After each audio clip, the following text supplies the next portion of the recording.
Welcome back. My name's Amy McDonald. You know who I am. I am the host of the Foolish Optimist Podcast, where we are on the hunt for the next generation of progressive leaders. Today, I have a very special guest. His name is Josh Taveras. He is running for the U.S. House of Representatives in the New York 2nd Congressional District. He's a proud gay Dominican American and first-generation college graduate running for this position, and he's fighting for bold, people-first policies to create a future where every Long Islander can thrive. So, Josh, thanks for being here. How are you? Good. It's great to be on this podcast. Thank you for the opportunity. I very much appreciate it. I'm glad you're here. I'm so excited. Obviously, you're my first fellow New Yorker. What about 2026 is calling your name to run for office this year?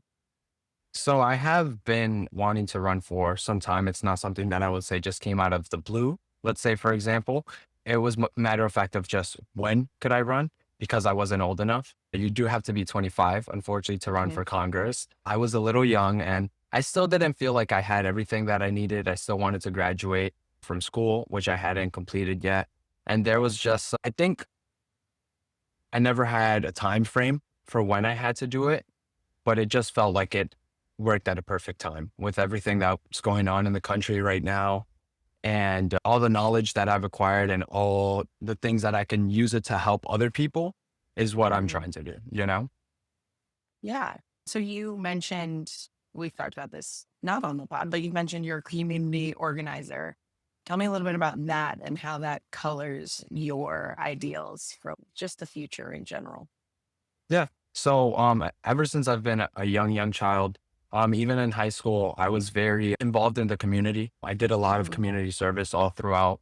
A lot of things we did were a lot of soup kitchens, and we did a lot of fundraisers. Like we had this annual Kiwanis car show, which was like one of the biggest events we've always done. And I don't think that at the time I realized how important everything I was doing. I think I was just another kid. We have to get it on our resumes so it looks good. But now looking back, those were the most important times of my life. Like when you do go to a soup kitchen and you go and give your time to help people in need, it really makes you reflect like how much importance you can have on someone just by being there for them. And there's a lot of people in need that just caring about them makes the difference, especially a lot of these people that tend to be a little bit older. They just want to talk to somebody, especially younger people like us. They love to talk to us. And that really makes their day at the end of the day. You're not wrong. That's like perfect community building, right? And this like intergenerational friendship thing has always been one of my favorite aspects of life. I think it's just, you can learn so much from these people and they just have so much life experience that it's mind boggling, right? So the 2nd District of New York, we're in Long Island for people not based in New York. The Hamptons, right? No. Everyone's talking about the Hamptons because it's summertime. It's like Long Island is, okay, this is Long Island. Yes. This is Montauk. Very long. Yeah. This is the Hamptons. Number 2 is right here. So you're, Yes. you know, you connect kind of, is it part of it? Is it Queens or? No, Queens. So it's from Massapequa. So we have around Massapequa Park a little bit in the mix too. It's a little bit of cut lines, you know, because of the gerrymandering and a lot of the Republicans currently in the government in New York. They are favoring a lot of things to boost their numbers when it comes to voting, which is sad. However, it is right on the line of Massapequa and it goes all the way to Mastic/Shirley and end over there. So it has around 770,000 people in my district. It's a very diverse district. It's one of the most diverse districts on Long Island. We have about 45% Latino/Hispanic population. And we also have, I believe the other is like 45 for white, I believe as well. And then 10% Black population around there. And then the others fall. But it's pretty diverse overall for Long Island when it comes to the rest of the districts. It's interesting. It's pretty diverse, but it's also very, I mean, it favors Republicans fairly heavily. Sadly, yes, it does. Any idea why there? I mean, it's probably a property value thing too. I mean, like it's Long Island. Yes. It's a lot of, there's never one thing that you can ever say about like, this is why this is happening, but it's always a culmination of a few things. But I think that the thing that's at the top is when it comes down to it, people of color tend to just not vote. Minorities tend to not go out and vote.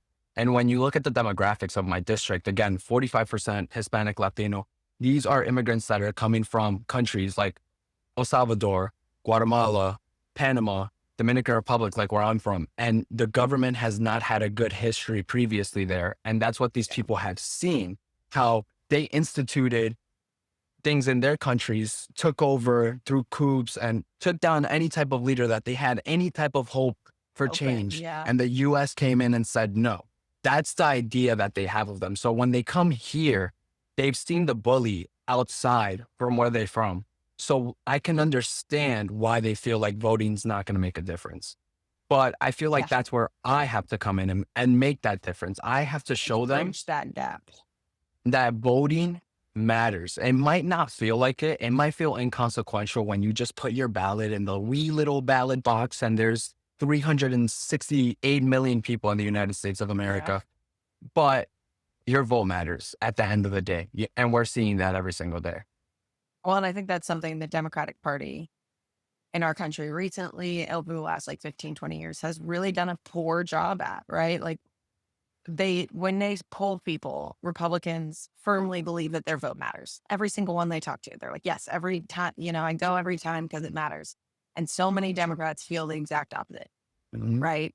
And it might be that it's because they live in New York State and maybe they are a Democrat in the 2nd district and they feel like they can't win, or I don't know, and it feels like it's an interesting thought because we have to deal with that because so many people think their vote doesn't matter. And but they're trying to take it away from you. Yeah, especially it's sad. Sorry, not to cut you off. In New York, you're correct. I've heard it so many times, especially when, for the recent election, everybody's going to vote for Democrat. I don't have to vote. And it's simply not true. And it doesn't just come down to who you're voting for president. Maybe in a presidential election it may, but it comes down to so many other things. It comes down to your representative, to your local elections as well. So there's a lot more than just voting for your presidential candidate, which tends to be the one that most people just go out for. Yeah, I know. People are like, oh, we have elections this year. I'm like, we have elections every fucking year. There are some elections going all the time. And they're like, and I'm like, yeah, local elections really matter. Obviously, down ballot races, you would be considered a down ballot race, really fucking matter. And it's every 2 years for the House of Representatives, right? What do you think are some of the issues right now for New York's 2nd district that's keeping constituents up at night? I think the number one issue right now is housing affordability. I think that right now, if you live in this district, if you look at a house price currently, the housing prices are astronomical. Not only due to a volatile market, which again is just different things, but at the end of the day, it's just reinforcing those bad effects to the housing market. And on Long Island, we're seeing it currently. The fact that we have families with mom, dad working full-time job to support, and they still can afford to own a home is ridiculous. And when the two things aren't meeting, when the bridges aren't meeting, when people are working and working hard and trying to get to where they have to be, and the housing cost keeps rising, and they just can't catch up to that base minimum, there's a gap, there's an issue. And that's why we need some type of housing affordability. And forever on Long Island, it has been looked down upon because Republicans keep framing that as bad. They frame it in that you're going to have a bunch of New York City public housing like they have in the Bronx and in Brooklyn, and it's going to bring projects to District 2. That is not true. That's fear mongering, which, the Republicans love to do that. It comes out naturally for them. It's like music to their ears when they speak. But that is not true. It's just supply and demand. There's currently, not enough houses, and a lot of people want houses. So the prices are going to go up. If we continue to add smaller units where we can add more than just one family under one roof, that's adding way more options for everybody and lowering the price overall for families to get entry into living, on their own, which it's sad. It's very difficult. Yeah. That's an issue everywhere across the country. But of course, Long Island is an actual island. There is a physical space issue that if we don't rezone and we don't start to build these multifamilies and the Long Island Railroad is a great railroad system, in my opinion. I think, building around some of these major hubs and things like that, like, would be phenomenal Hmm. because it's I am biased. Obviously, I live in Brooklyn and I have a lot of friends in Long Island, but like the Long Island Railroad is one of the better like micro systems we have, Yeah. right? Yeah. And And we it's could expand the space that is there on the island with yeah, exactly. new zoning. Which is a perfect transition because that's the next thing that I've been pushing for. I think that the Long Island Railroad is amazing, but I think that it could be doing some even better things. And I think that the fact that there's a lot of people who are locked out of opportunity because of the lack of transportation and the lack of funds is unfair. We should be pushing for some type of program where low income students and seniors can take the LIRR for free with Yeah. no type of pay, because it makes absolutely no sense how these are the people who benefit off of it the most. They need it. And sometimes when they just don't have the money to take the train, they shouldn't They be can't stopped go from anywhere. Yeah. literally. And then they Yeah. just get on, they call the police, it causes more issues. And it's always people who tend to be low income, you know? Right. So making it Well, free it's for also them. like the students and the seniors already get a massive discount anyways. So what? Well, we're losing $5 a ticket. The train's And then running anyways. exactly. And when you do the math, when you look at the reinvestment that it does, when you consider what that could do for a low income student who needs to help his Yeah. mom put some food on the table because she's not making enough money at work, the fact Yeah. that now maybe he could get to Brooklyn and get a higher paying job because maybe he lives in It's a like huge Rockefeller deal. Center, it's a Yeah. huge deal because the minimum Yeah. wage difference is big. It's big. It's big. It's So, fucking you big. know, that makes great opportunity and that pays for itself when we're putting Right. money back into the economy and back in these people's tables and stuff like that. So that's another one. And I think LGBTQ as well, with the problems that are going on currently as a queer man myself, the fact how the Trump administration keeps pushing on the LGBTQ rights that we currently have, it's very scary. Very, very scary. Tenuous. I know. Mhm. I'm I'm a queer woman as well, and it's watching what's happening. I just keep going back and reading all of these like testimonies from the 50s and the 60s because I'm like, they did it once, we will do it again, and we will make sure that the kids are safe. And it's such a culture war bullshit that like the vast majority of Americans don't give a shit about. Like, I mean, they really just don't. It's like a live and let live situation. It's not that they hate queer people; they just don't care, right? They're like, you're an Mhm. adult, you do you, boo boo. Like, Exactly. I don't give a shit. Mhm. And instead, we've got 5% of our population latched on to this idea that like queer people are like Satan's devils. That's circular talking there, Satan's devils. But yeah, I think it's really important that we defend LGBTQ plus rights everywhere in our country right now. And it goes back to that fear mongering again. It's like they're passing these bills that are giving billions of tax cuts to the richest people in America. Mm-hmm. They are passing the worst legislation possible, doing executive orders on things that you're not even supposed to do executive orders on. Yeah, And then, you know, they say trans people are the problem. They stick right. it You're onto like, something that people can be mad at. Cause then they're like, oh, they're reading at kids at the library. They're making up, and it's just makes no sense. And then the biggest problem is right here in front of our face. And they try to scare you away by telling you something else. Like these people being themselves is not an issue. It's the last thing that we should worry about. We should worry about feeding kids that are hungry, keeping about roofs homeless over people's people, heads. Yeah. keeping roofs, like all so many other things. And they continue to like lead this narrative to try to make people scared of something that doesn't matter. I mean, it's literally like, look at this shiny object over here so we can do It works this every thing time. that is, it really does. With like shiny stuff in the United States. I don't care if it's a penny or if it's a fucking So plane. funny. I'm like, oh, that's shiny. That's really pretty. So, but it is, you're right. It's working every time. And I think we as the American public and also, but even like the establishment Democratic Party will fall for it from time to time. And it's like, he doesn't want to buy Greenland. He's Yeah. trying to put something else through that's going to hurt people. Ridiculous. And I love how you keep like, I feel like you keep tying into the next thing that I want to say. And that goes with just like disinformation and education. And I think Yes. that truly is the biggest one.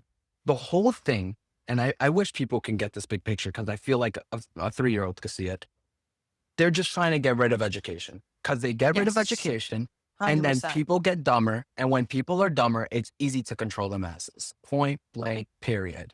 And they're going to do it the way you said it. They're already doing it, right? Like I try to make this argument all the time. I try to explain to people, I'm like, there's a group of nefarious actors who are going to capitalize on your fear. And if every time you see them on a television, you see them on Instagram or wherever you see these people, if you feel afraid, I want you to ask why. I want to ask Mhm. what are they benefiting from your fear? And it's much easier to cause fear in people who are uneducated because Mhm. we're all afraid. We're all human. We're afraid of the unknown. We're afraid of certain things. And if you don't have the education or the inquisitive mind, you weren't taught to be inquisitive in school, maybe don't look it up and say, oh, that's actually not scary.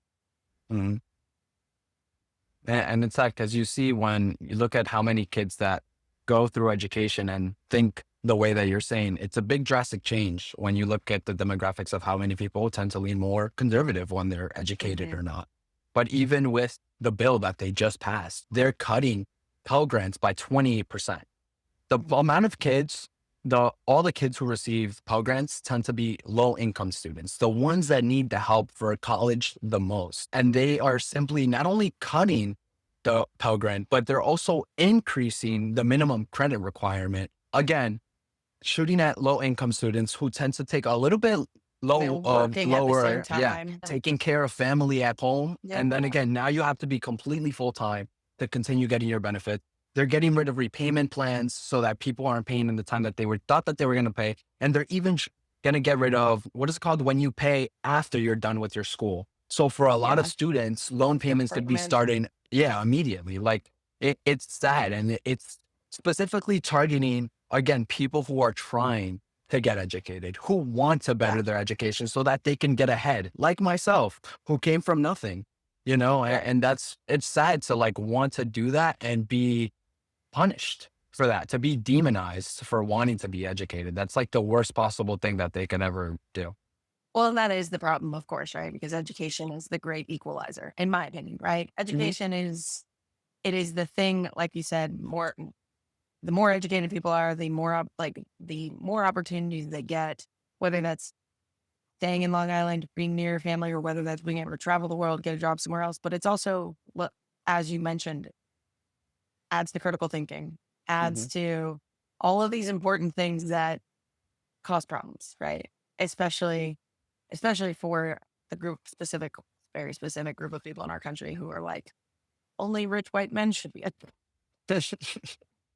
So ridiculous. It's so insane. I'm like, these are the same guys on the internet being like, what has a woman ever done? What have they ever built? Or it's like, what contribution have Latino people were given to American culture? I'm like, everything. Like, what do you mean? I'm like, the food, the Ridiculous. fashion, the music, the history. Oh, I don't know, Texas, California, and all of this. It's very ridiculous every single time. Yeah. Yeah. So, I mean, I think you're right. I think that transportation, affordability, and education and like human rights should be on the conversation for every single race that we have. So, well, it is July 18th.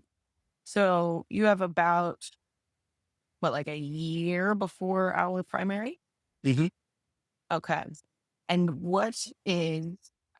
I don't know, talk to me a little bit about this plan. Tell me how you're going to get people out to vote who don't normally get out to vote. What's your thought process here behind this, like tactically?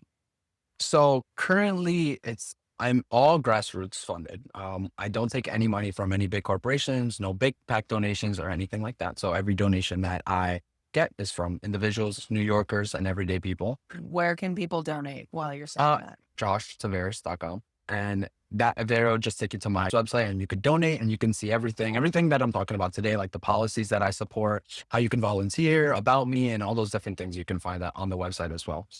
But I think the most important thing that I can do right now is just use myself, and just I'm going kind of back to the basics. I'm a history nerd, and especially I'm a Hamilton nerd. I'm such a Hamilton buff, and so random, but like one part of the show, Burr is openly campaigning, and Hamilton says to him, "You're going door to door," and he's like, "Yeah, it's honestly kind of Yeah. draining."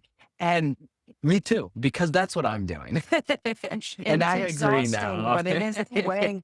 It is the way to get to people. I mean, Yes. people. You can scream on social media all you want, and I think Hmm. social media is great and it's Yes. important, but it is Yeah. not the answer. And Yeah. going door to door, I mean, you're gonna learn so many. You're gonna meet so many people in your community. They're Hmm. gonna see you out there doing it, and that's obviously really important. But there's a reason why, since Aaron Burr was running for office, people have been going door to door. It Exactly. fucking worked. So I've been doing it. And, as someone who grew up in the district, I tell people all the time, I started in my hometown of Copeg. I speak Spanish. So I was there. I learned español with my people. And I also speak Amazing. Portuguese, which not a lot of people speak, but I do speak. Vos habla portugués. Me like mixing them up. I know, But they're very similar, but not, so, which is the hardest part. yeah. I don't get it too much like in Long Island, but more like in the city where I work. But no, I Yeah. do love going to the doors, and especially when I get those people who speak Spanish. And, sometimes I come to the door and they're like, I don't speak English. And I'm like, I got you. I'm like, Don't worry.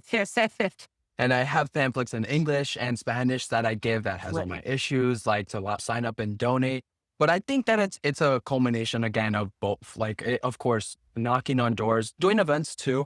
We've been planning some events coming up for the summer. We want to do a lot of things like some Latino community events where like maybe we have a Latin dance night where we do like donations at the door to get in, and we'll do food.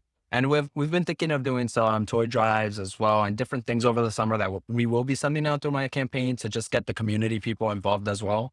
But doing the door campaigning with also events and then social media, that mix of all three, I feel like is really what's going to get the most. I feel like the social media kind of gets the spotlight on my campaign overall, but helps a Yeah. lot with donations. So much with donations. All the time I get donations from Hawaii, Indiana, Massachusetts, Washington. I've awesome. gotten them from all across the US, which I love to see. Of course, New York too. But Yeah. social media is great for raising money as well, because it's a bigger stage at the end of the day. That's more than just the 780,000 people I have in my district. But using all three Right. tools, I think, is my best method for right now overall. I love that. I love that. How are you balancing work and campaigning also while you're answering those? It's kind of hard. I'm not going to lie. It's actually very difficult. I do work a full-time job currently. So it's, for the most part, really great scheduling, I would say. For most days, I thankfully do pretty much end at like 5 to 5:30. So I will, if I'm not making like TikToks in my district for the most part, I'll try to go knocking when I can right after. A lot of times I just put the cards in their mailbox or like their cars too, if it's a little bit True. later. Yeah, because I know they're gonna grab it from there because everybody gets in their car and they're like, "Did I get a I know. ticket?" And like, I'm not gonna be knocking on the doors when it's like dark and late, especially alone. It's not safe. Yeah. Sometimes, yeah. So sometimes I just like leave it, get the message across. So Yeah. it is difficult. I do hope that I can get to a point where I can hopefully leave my job and then put more time into my campaign. Yeah. But realistically, that's just not something I can do, But I I mean, think that it also just not for like 18 full months. Like we got a long ways to go. exactly, So yeah. yeah. And not only that, I think it shows to who I am more as a person, if anything. Andrew Garabino is definitely not working a full-time job and running for Congress. Like, and I doubt if you do like a survey, I doubt even 10% of the people who are running for Congress are working a full-time job at the same time. So, I think the majority of them have been on my show. Frankly. And that is, it is. It's, I do think that's part of why our Congress skews so much older is because people actually have the money to pay for shit right up front, because when you're talking to young people and you're saying, hey, it costs $5,000 to do the filing fee, you're like, $5,000? That is what? Versus someone who's been in a career for like 30, 40, 50 years, maybe they just sold their house or something, $5,000 doesn't feel like that much. So speaking of your current sitting congressman, I was thinking about writing him a letter. There's like a lot of ICE activity happening in your district, including a young woman and her mother being taken. And I just found out the other day that Steve Scalise got one of his constituents removed from ICE detention. And I'm like, maybe if I write Andrew a letter, he'll do that. Yeah, I don't know. right. It's very sad what's going on with ICE all over the country, not only, but Yeah. specifically in our district, again, where we have a big Latino population, Yeah. especially that, a bunch of immigrants who are vulnerable to what's going on currently. Andrew's not only been completely silent, he's been supporting everything that has been happening with ICE, not hosting any type of town halls and continuing to vote for legislation that nobody in the district agrees with Yeah. whatsoever.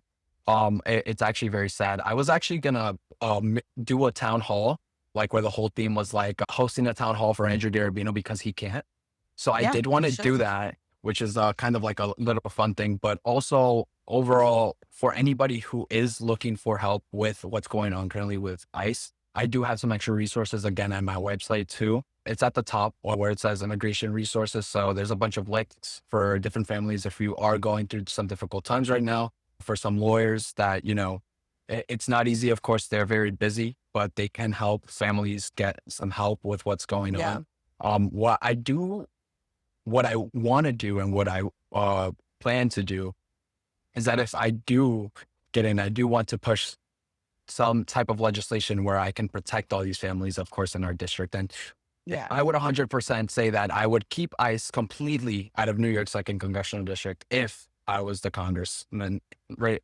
Not Andrew Yeah. Garabino, and I would not let them in whatsoever. But I would also, again, put in those resources for families with different lawyers, different people who can help all these different types of Yeah. people to get through what's going on currently right now. It's very difficult. And even how they're taking people like they did with that girl, and then the families Yeah. don't even know what's going on. They don't get to speak to them.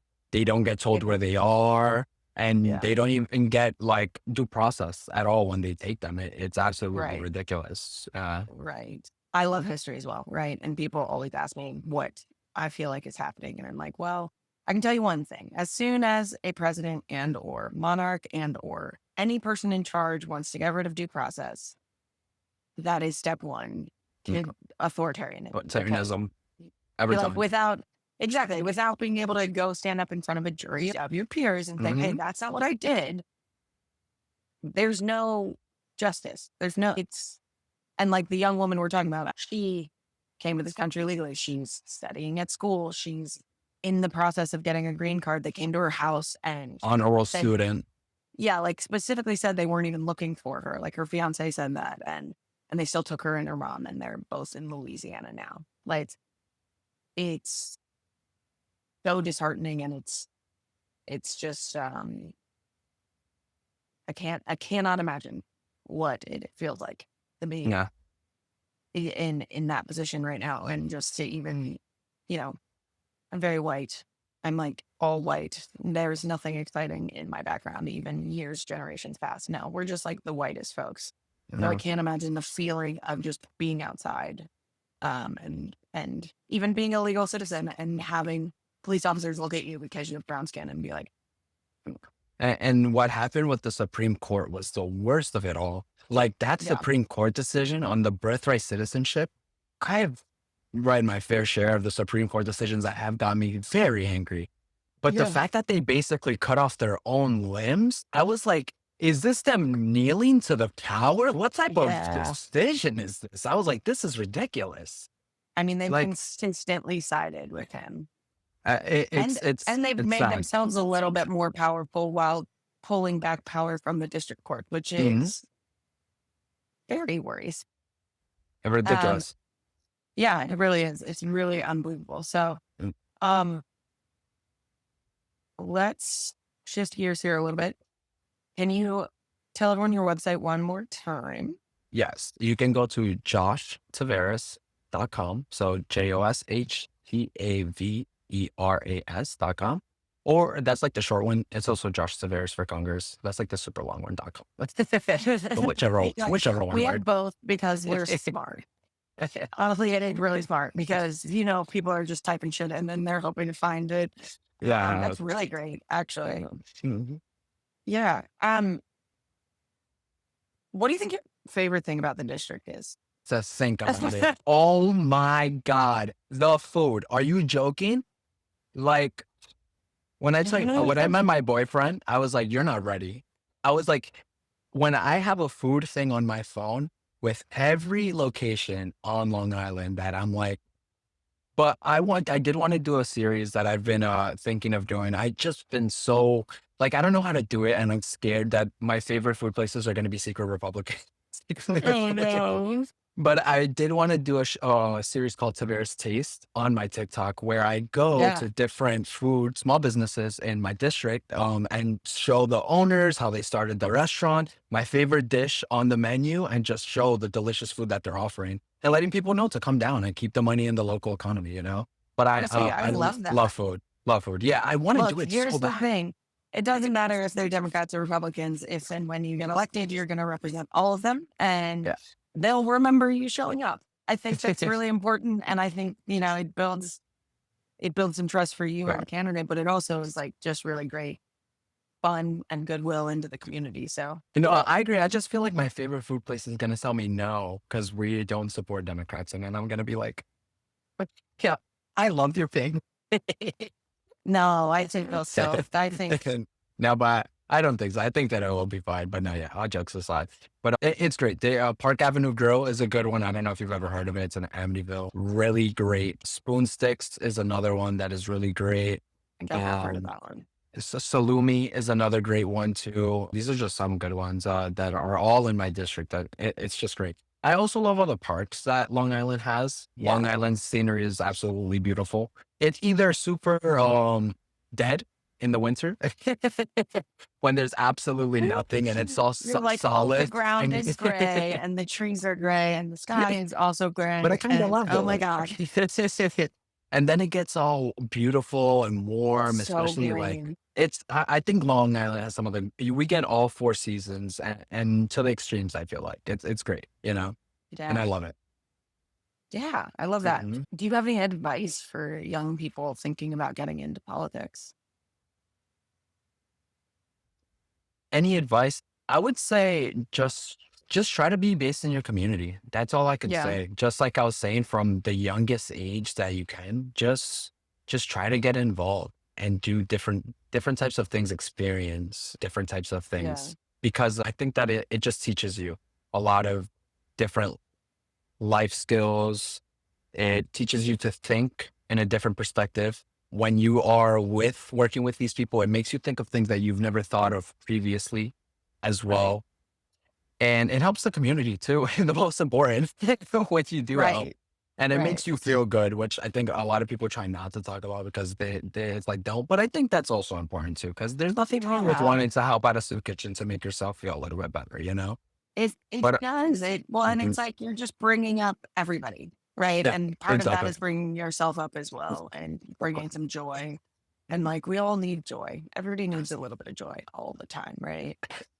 And I think also just, I think as American kids, I think I could say that as I grew up as one, I think we get so Yeah. involved in our own politics because it's so insane that we Yeah. forget to look at international politics sometimes, I think. So Mhm. I think that Yeah. sometimes just take a step back, whether if that's just taking a break from everything. I think I've had to learn Mhm. how to do that even as someone who's running for Congress myself. Like, all Yeah. right, put the phone down. Like, you don't have to read every single like news Go update sit that comes flying outside for through, a minute. Yeah. and just take in the air, take in the sun, Yeah. and just be a person, you know, before you're like the crazy politics verse person is online 24/7. Cause I think that's where we're going now with the internet being at our fingertips. That it's Yeah. impossible for people to put down the phone if they're not swiping through a TikTok, if they're not looking through a tweet, if they're not watching something. They are always wired in. So just remember to just like take a step back and breathe. That's so true.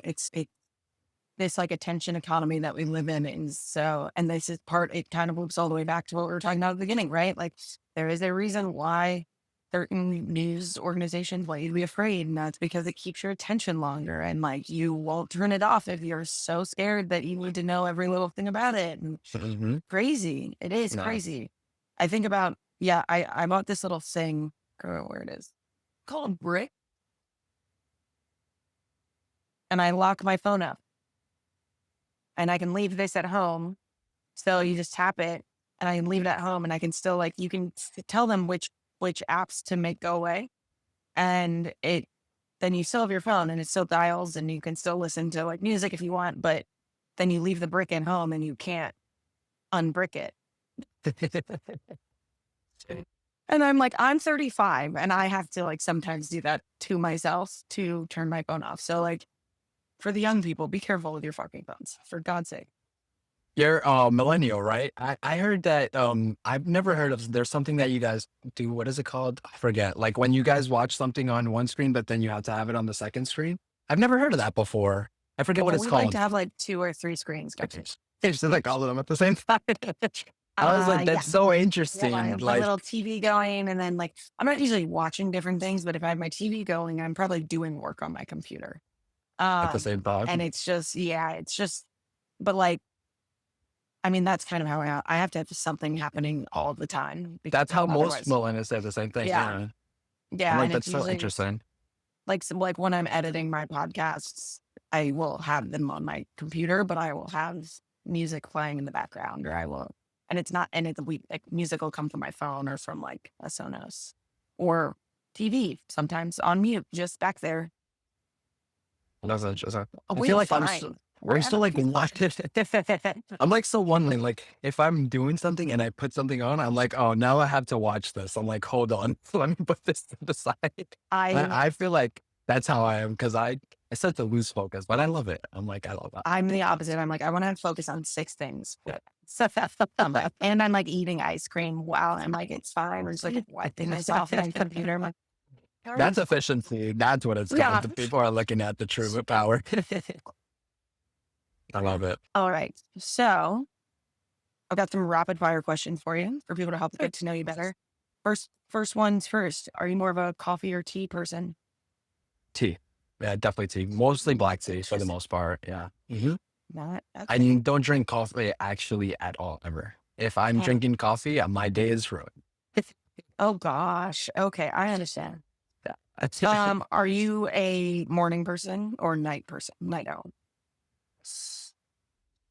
I always have a hard time, and this is so random, but I always feel like I have a hard time answering this question, because I don't hate waking up in the morning, but I stay up all night. I don't know. But I I mean, may be based off of both. your lack of need for coffee, I think you're just like the Energizer bunny. Yeah. I can literally sleep like 4 hours, and I'm like, let's do this, guys. Let's go. I don't know why. And everyone I've else always is been like, that. why are you yelling? Like, I'm Dominican. I'm sorry. And it's like regular volume. You guys are just very high spirited people, and I love that. And my dad's brother married a Cuban woman, and there's like the Cuban arm of the family, and there's a little bit of the Mexican Cuban arm of the family. And the Dominicans, like, the Cubans are like, we're here, we're gonna eat, we're gonna drink, we're gonna have time. But the Dominicans are like, no, first we turn on the music, and then we do other things. Yeah. Like, maybe we dance a little bit, then we eat, and then we, then someone tells a 2-hour long story that's the funniest thing you've ever heard. I love it. It's the best being Dominican. Are you more of a cold weather person or a hot weather person? I'm more of a cold weather person, believe it or not. I love the sun. I love the hot weather, but there's nothing I hate worse than being hot, because you can't do anything. You can't automatically turn on the AC. Like there's no quick fix. But when it's cold, you just put on a jacket. Too cold, put on another layer. Maybe a little too hot, you just take one layer off. It's easy math, you got like automatic climate control going on. Logical. I love it. It's about so everything. Logical. It makes perfect sense, though, right? Oh gosh, this might be a blasphemous question, asking somebody who is from Long Island this, but do you put pineapple on pizza? Yes, I do. I do like the pineapple on the pizza. It's good. Maybe drama. maybe attack me, but the way I don't eat it constantly. I'm not like yeah, I know. It's a special occasion thing, I think. Yeah. But when I had it, I will say, maybe I'm crazy, but I've had some better pizzerias that do it like a real mom and pop. And I don't know about it. Sometimes I feel like the mom and pops don't do it right. I feel like it's like the Domino's, like the bad, like the bad, like down bad, like 12 a.m. Domino's pineapple ham pizza order. You're like, wow, this is the best pineapple ham People like pizza I've calling ever you. They're like, "Are you okay?" Oh, last time we saw this was in '99, and things went south quickly. Sometimes the mom and pops, the pineapple's too fresh, the ham's too like good. I'm like, this is too like, I need it It's to be like like, fancy. yeah, too fancy. It needs to be bad quality in a good way. I think that's how it Yes. works. Yeah, no, I agree with that. I can see where we're coming from that. Are you one of those? I don't know if you've heard of this on the internet, but are you one of those people in your brain when you're like running through a checklist? Do you talk to yourself in your mind, or do you hear a voice, or do you picture everything in your mind? You like see a checklist. No, I definitely see a checklist for the most part. Yeah. Really Yeah. cool. For the, I Yeah. actually I was, talked to my yeah, I was looking, what is it called when you can't see things completely? I was looking yeah into that recently because I felt like I just assumed everyone can kind of do it, but there's different levels, like where you're saying where some people are like lists. I can't see yeah perfect pictures in my brain. I kind of see like outlines of things, yeah like not yeah like a perfect, like my list is like computerized in my brain, but I saw that recently, like people can like just close their eyes and like envision and like really see it. Yeah. like See, for everything. And me, I was I'm like, like I so much cannot more. do that. I'm like auditory. Like if I don't Mhm. hear it, I don't really understand. Yeah. Like I can see something and I'm like, I don't get, I don't, that doesn't make sense to me. I don't Yeah. get it. It's weird to It's, me. It's the common question. I'm 25 now, and I always think in my head, like, and I'm like, nobody can hear what I'm thinking. I'm like, this is so crazy. that we It's know of. rad. It still impresses me all the time. I'm like, it's kind of cool though when you really think about it. Like you could kind of like think to yourself. It's kind Really, of wild. really nice. Yeah. Because imagine they took it away. It would be pretty hard if we couldn't think to ourselves. It would be so hard.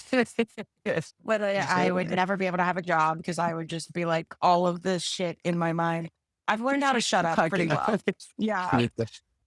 I used to get in class the great to have in class, but talks too much. I always used to get that one. And they used to put me I outside, and I still used to talk to people. I mean, I used to get, yeah, no, I got moved around a lot. My parents had to come in once because I was talking too Mhm. much. I did fall asleep in a class one time because I stayed up too late talking to people. Yeah. And my mom's a teacher. She was just like, it sounds like your class is really boring, which is really, Wow. she wasn't wrong. The teacher Whoa. was a bad teacher, but I was like, oh, fighting. Whoa. Your Of mom, I course. love her because as a Hispanic child, I was reprimanded all the time for talking so much. The fact that your mom came up to bat and clocked the teacher, Well, and she is a teacher. So it's like, I it love was it. like, you're not captivating these kids. Well, and my mom also was like She's right. she's like before her time, specifically around kids with like ADHD and stuff. So like we had a couple of kids who like couldn't sit still. She'd give one kid this like question at the beginning of the class, and he would have to present at the end of the class. And we were at a very private, very Christian school, like very like Bible heavy school. And she asked about the dinosaurs and how that fits into like the creation story. Kid was Mhm. 10 years old and he stood up and he's like, God's days are not the same as our days. And everyone was like, oh no. Oh, that's so Like, oh my beautiful. God, you're a genius. Yeah. So, do you have a favorite teacher? We're still in rapid fire questions. I'm sorry. I took Yes, you there. I actually do. Damn, I'm so scared. What if they see this? You don't have to say their name. Maybe like what grade they taught. Oh, okay. That makes it way better. Damn, this is so hard. My favorite teacher ever. I think it's gonna have to be my AP Calc teacher when I was a senior in high school. He was great. He was amazing. He AP was Calc. yeah, I clocked out at Okay. that time. Okay, genius. All right. Come to fucking break here. I'm like, should I be interviewing you? I don't know. No, I clocked out. I was like over. I sadly had lost my father previously, like the year Oh, prior. And I was just sorry. going through a lot at the time. And I was kind of clocked out. So I didn't really care at the time, but I just loved him. Like I had him for pre-calculus the year before. And then he also only taught the AP Calc. And he was just amazing. He Yeah. knew exactly where I was coming from as what I was going through.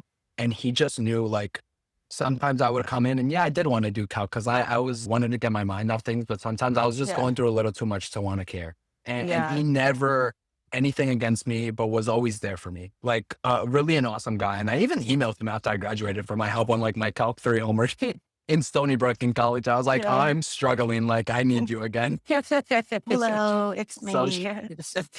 shout out to him.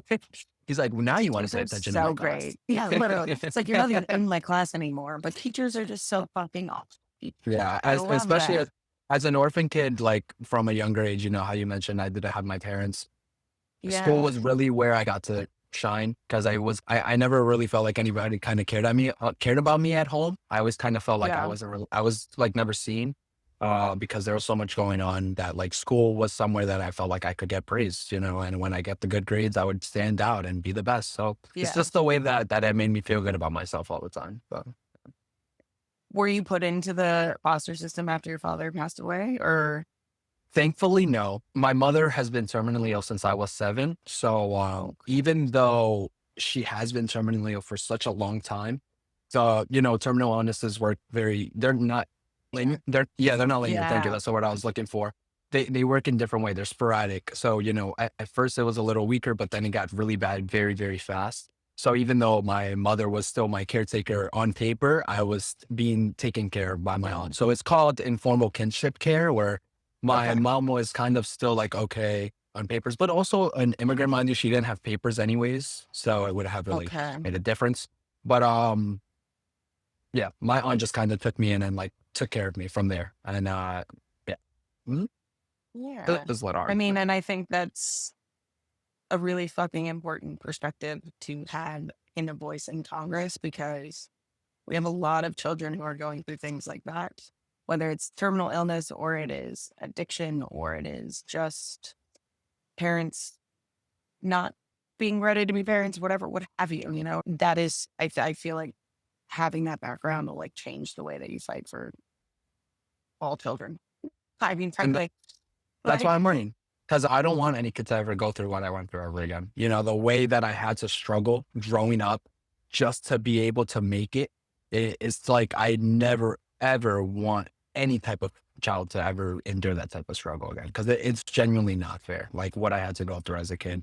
I worked since the day I could.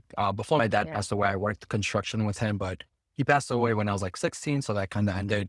And then I worked retail ever since 15 years old till, now. I've worked that my whole entire life because I had nobody in my life to support me. So I had to yeah. support myself, sadly. And that was just like the, how my, Like you an know, the, expectation, it's yeah, like, it's just like, yeah, just pull yourself up, keep yeah. going. And for You're a lot like, of my life, I'm a child. yeah, literally. For a lot of my life, I thought I was always just like, why me? Kind of like I Yeah. always had that mentality. Like, what did I do? I think the cherry on top was the gay. Yeah, I was like, all these things. Yeah, if I'm gay, I'm like, you could have picked somebody else, please. It's a struggle, dog. I'm like, yes.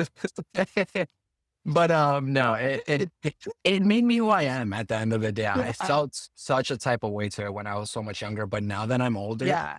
I'm me because I don't have my parents. I'm me because I'm gay. I'm me because every struggle, every trauma that I've endured, that I fought through and that I've conquered and overcome is who I am. And when hopefully I walk into that Congress one day, I'm going to walk in with all that right behind me. And I'm never going to forget that ever.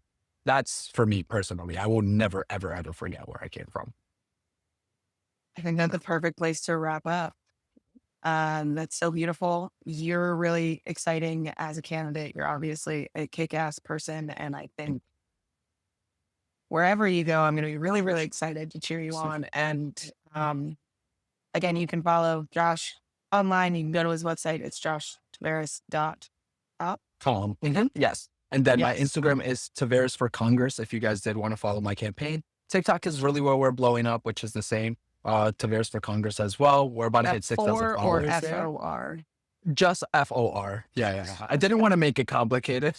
Yeah. I was like, Well, because where it's we've been running across that a lot, right? So it's Taveras for FOR, Congress, not the number, the word. maybe it's the time I grew up, but it felt very like Xboxy, PlayStation-y if I put like the number. I was like, it felt like Yeah. Switch. No, you're not wrong. Yeah. Yeah, like, but let me just put What the word? If that works, I don't judge it. Either one works, I think. Yeah. I just want to make sure people can find you. Yes.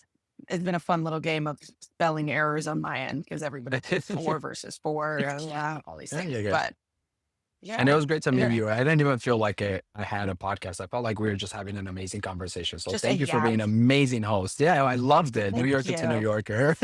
I know. It's like, it's really, honestly, it's like a little bit easier to interview other New Yorkers because sometimes people are like, you talk too fast or you're being rude. And I'm like, that's being rude. It's like, wait till I start talking Dominican Spanish. You're fast. We're going to go like 0 to 1,000 in 4 seconds. You got to get the big order in quick. Like there's a line behind you. Let me get a bacon, egg, and cheese, salt, pepper, and ketchup. Go on. They will. They literally, that's like how that's how we get put in jail is talking too slowly. So, among other reasons. But yeah, so happy to have you guys, or have you here. Guys, we'll be back next week with another episode. And you can find all of the information on Josh, including his website, his TikTok, his Instagram, all that good stuff in the show notes as well. So thanks again. Yep. It was great meeting you. If you've made it this far, thank you so much. Thank you for following The Foolish Optimist. You can follow us on Spotify, Apple, YouTube, wherever you get your podcasts, pretty much. We're going to be dropping new episodes every Wednesday, and you can watch the video episodes on YouTube. If you would like to, please give us a review, leave comments. You can also email us at thefoolishoptimistpodcast@gmail.com. If you see any really great candidates that I should be talking to, send them my way. Thank you.